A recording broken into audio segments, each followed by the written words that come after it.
Let's do it. Welcome back to Planet Tyro for an in-person recording for a book/TV review for something that I promised to speak about a long time ago. I've promised my brother, my sister, and some of my friends I'm going to talk about this book series. I was finally going to listen or read this book series and talk about the TV series as well. That's what I'm going to do here. But full disclosure, I haven't even finished the series. And I'll explain why I'm doing a recording right now for the book series, which I'm halfway through. But I want to talk about the TV series as well, just to give you guys an idea if even just reading the first half of The Wheel of Time, is it a worthwhile read? Should you check it out? How's the TV series? If I don't read the books, what do I think? I'll give you all of my opinions because I got a lot to say. But I'm going to be vague, no spoilers. So if you've been waiting a long time for me to talk about books or book review again, welcome back. I've been listening to this book so far for 9 months and I'm only halfway through because this is a mammoth series. If you haven't heard, 14 book series. Each book is so long. Even as an audiobook, they're so long. Doesn't mean that they're bad per se. But I'll get into my thoughts on the book series and the TV show, season 1 on Amazon. I'll talk about that right after this.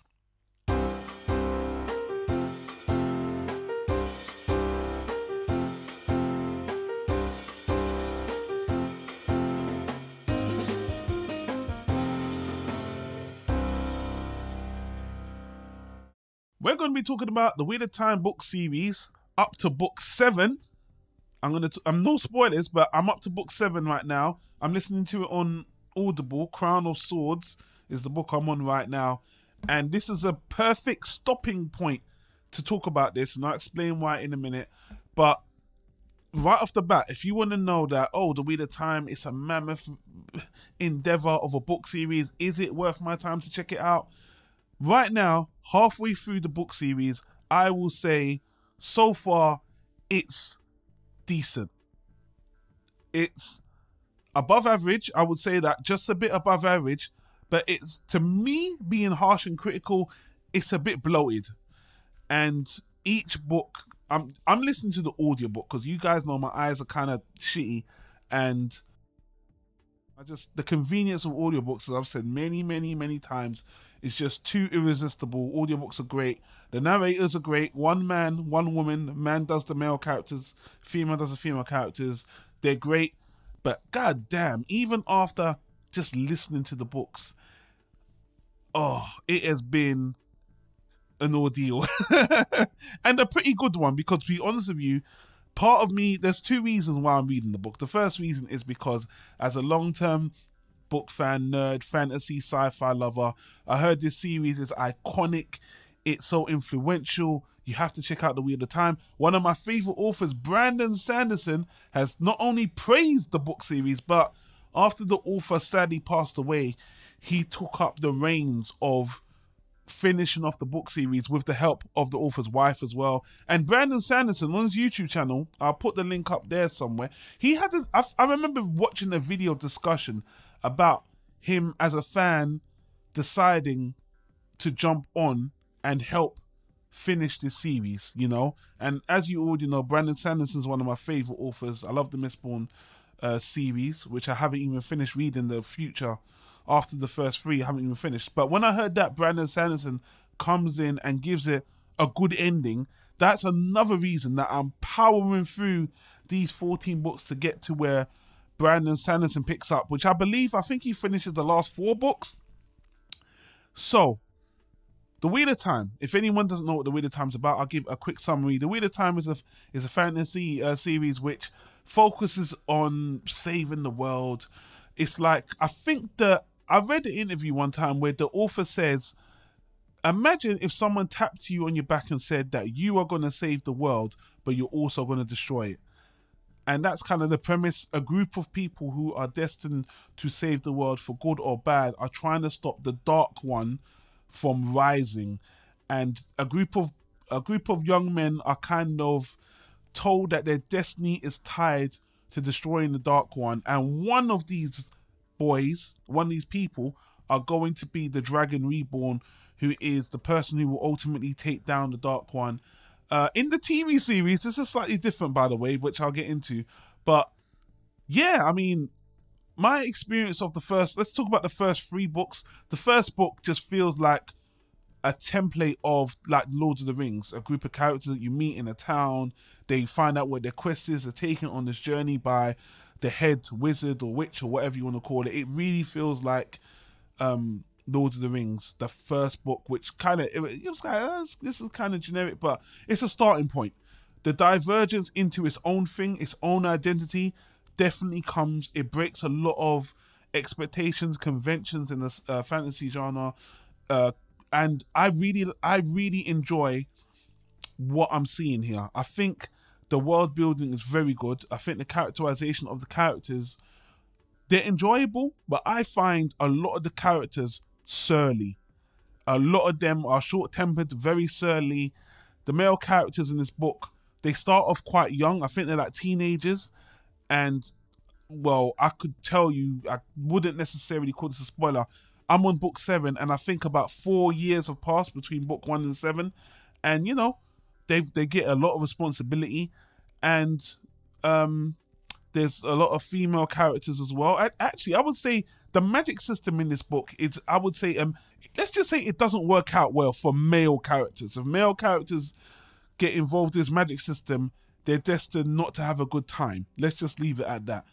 So far, it has just been all-encompassing. Listening to this book again and again has been all-encompassing. And the reason why I'm sticking with it so much is because I do like the characters. It's very well fleshed out. But I won't lie, man. My girlfriend would just hear me listen to the audiobook for all these months, like 9 months, listen to the audiobooks on book 7. And she's like, you're still listening to the Wheel of Time? It sounds kind of boring. It sounds kind of samey, because she'll pick up some of the character narration. If I'm trying to use an analogy, you hear that Disneyland's an epic place. You hear that the rides are great. You should go to Disneyland. Disneyland is great. It's one of the best amusement parks in the whole world. Now, when you get there, you hear that there's these great rides, and every couple of hours you get to go on them. But when you're not on the rides, you're just in the park. Now, when you're in the park, the surroundings and the characters and the atmosphere is great, but it's kind of like, when are we going to get to the actual rides, the iconic scenes? And that's what, to me, every book is like. Every book is like, the beginning's pretty good, the end's very good, but the middle is just building.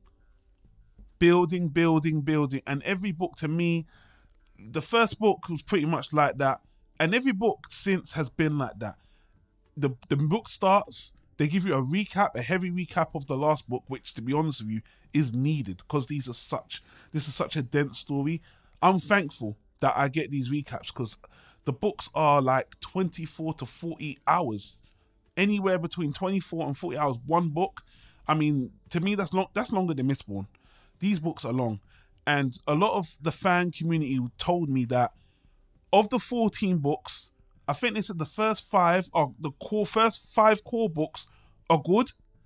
The next 5, there's a lull, and then the last, where Brandon Sanderson picks up and just finishes off, is really, really good. So with that, that's what's keeping me through.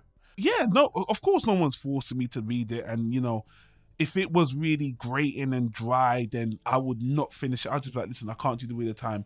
But at the same time, I'm not going to lie, when I think of condensing this book, it would be great. I think if these books were cut down 30%, we just got to it instead of this building and kind of meandering. And I know a lot of people say that's the character development, that's the time you spend with the characters, and that's fine. But sometimes I'll be listening to the book and I will just be lost in the conversation that's going on for like an hour. So that's my qualm with the books. That's the kind of commitment you're going to get with these books. But I will say, even when I'm hanging around and they're building up and you're just hanging around with the developing things, the political things that aren't as eventful as the beginning and the end, it's not bad. It's definitely something I like listening to. I love hanging around. Like, this book feels like a comfortable sweater, or like a pub that I just hang around, and then every, you know, when I walk in the pub it's crazy, and when I leave the pub it's crazy, but in the middle between the two, beginning and ends, it's just hanging around. And you know, that's might be very harsh criticism. People might just think, you got no attention, you just want the boom and the pow, you're just too, you know, maybe, but these are long, dense books. And even the other YouTube videos I've seen, they've mentioned that these are dense, it's been an ordeal. But I'm not gonna lie, I'm looking forward to that badge of pride to say I finished the Wheel of Time.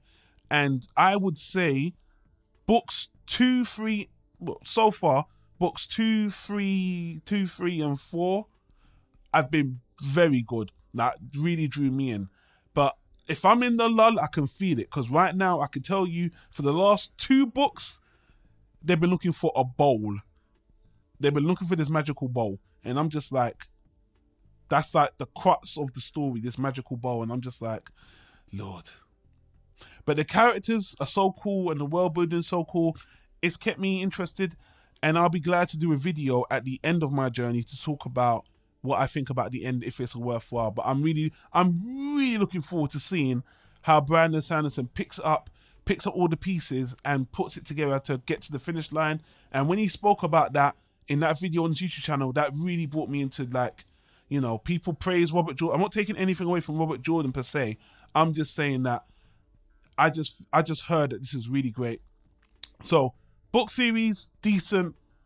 You know, I love it. As far as always being there for me, as being a comforting place to chill, the book series is definitely that, but definitely not a perfect series.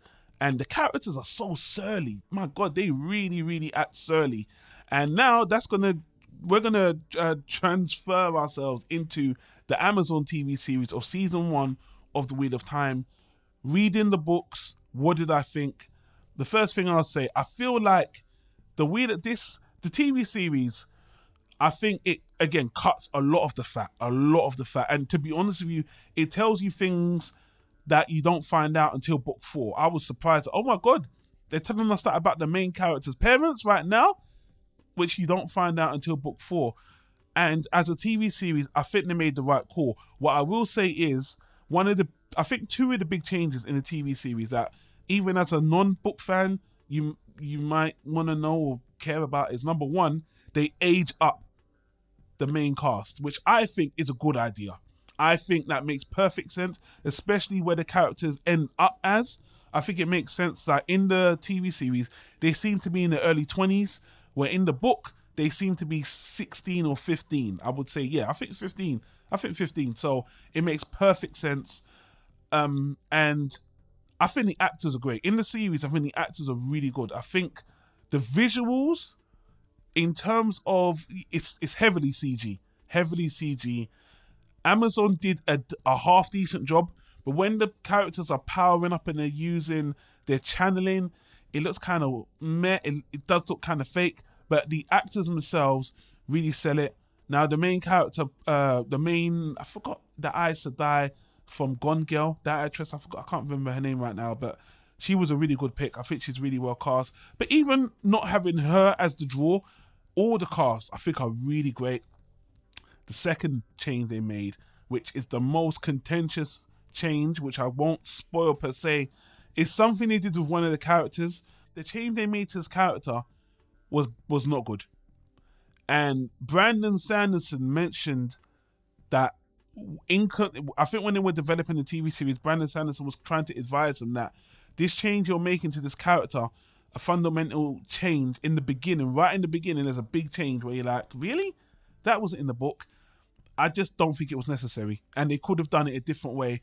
I'll leave the article down below if you're interested to know what I'm talking about. The people read the book, know what I'm talking about. People watch the series, you wouldn't know either way, but even as just a fresh idea, I just don't think it was a great idea, really.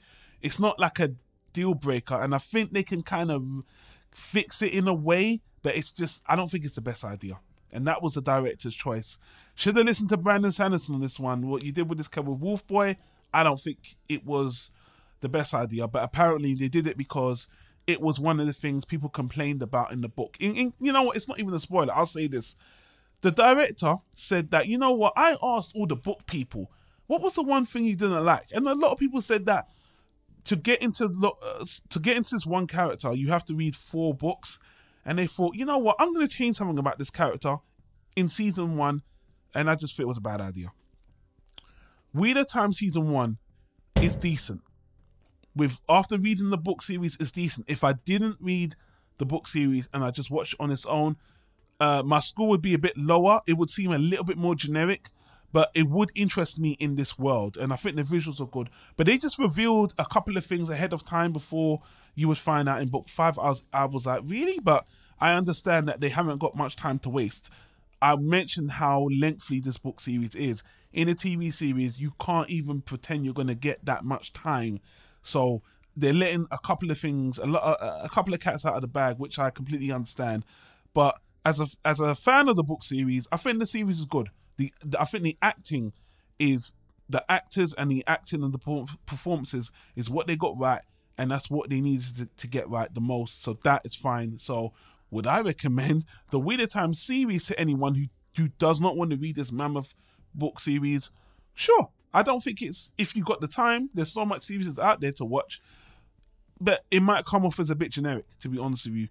And the book really, really gives you that immersion into the characters. Immersion is the book series' middle name, and the length of these books immerse you. Maybe too much. The books are too dense, and that's one thing that the series is missing. But I think they're doing okay with what they've got. So I'll get back. I'll do one more video when I finish the Wheel of Time. That might be the end of this year, 2022 or 2023. I'm taking my time, but I'm kind of just like, I'm here. I'm chilling with the Wheel of Time. I think the concepts are very cool. I see a lot of inspiration from other books I've read from this book as well. So I do think this book was a definite trendsetter. And Robert Jordan, although he passed away during the writing of this book, I think he definitely pioneered a lot of interesting ideas. Maybe pioneered is a bit too strong. He used a lot of good ideas, and he turned a lot of fantasy character tropes on their head. And, you know, I would say that as far as plot progression, I'm interested to see where it's going. I really am, even though it's all of this is a build-up. But whenever the book ends on a high, ends up climactic battle and movement with the characters. So I've got no real complaints. But would I recommend the Wheel of Time to you or the casual fan? I mean, the audiobooks, yes, I would. I would say give it a try. But I would say if you're going to listen to audiobooks, you're going to have to give 3 books, the first 3 a try. Then you'll really know. Because the first book just feels like a very generic Lord of the Rings template fantasy setter. The 2 books after that really sets a tone and puts this book on its own individual. You see the originality of this series and the creativity of the writer. So yeah, the book series, give the first 3 a try. The series on its own, yeah, it's short, it's on Amazon, you know, it doesn't hurt. You just might not, I think you might come away from the TV series on its own feeling, this is kind of just meh. But yeah, I think it's a good series. I'll be interested to see how far it goes. And I'll be interested to get back to you after you watch the series, or, you know, fans of the book series are probably going to crucify me for being so, you got no attention, you got ADD, you don't care. I loved every minute of it. But these are some dense, thorough books that I just feel if these books were condensed down, they will be so much better. They will be really great. And I'm interested to see how Brandon Sanderson does these last 4. I want to see if I notice the spatial. I want to see if the structure changes when Brandon Sanderson gets his hands on it. So with that said, it's been a long time since I've been in front of the camera talking about stuff, because obviously I'm focused on the Woody Allen adjacent stuff and working, life, blah, blah, blah. We're all dealing with the pandemic and da-da-da-da. So yeah, I've been super busy. And this is the only book, pretty much the only book that I was reading, except for, I should say this, I read Recursion, which was absolutely effing fantastic. I wish I would do a review for that, but if you want another book review, Only one book, great sci-fi book. I loved it. Recursion, I loved it. It was recommended by that guy on YouTube. But anyway, Recursion's another book I really enjoyed. It's like the only book I've read in between the Wheel of Time, which I loved. So I'm actually going to read the author's other book called Dark Matter. But yeah, Recursion was fantastic. Even if you... I'm just going to throw that in there. Recursion was great. But anyway, this has probably turned out to be a 20-minute video, so I do apologize. Sorry for not being in front of the camera, but to be honest with you, you know, I'm just doing the podcast stuff right now. So, and yeah, we're all busy. So thank you for checking it out. If you watch a Wheel of Time or read the Wheel of Time, let me know in the comments down below. Share your thoughts down below. Don't hate me too much, haters.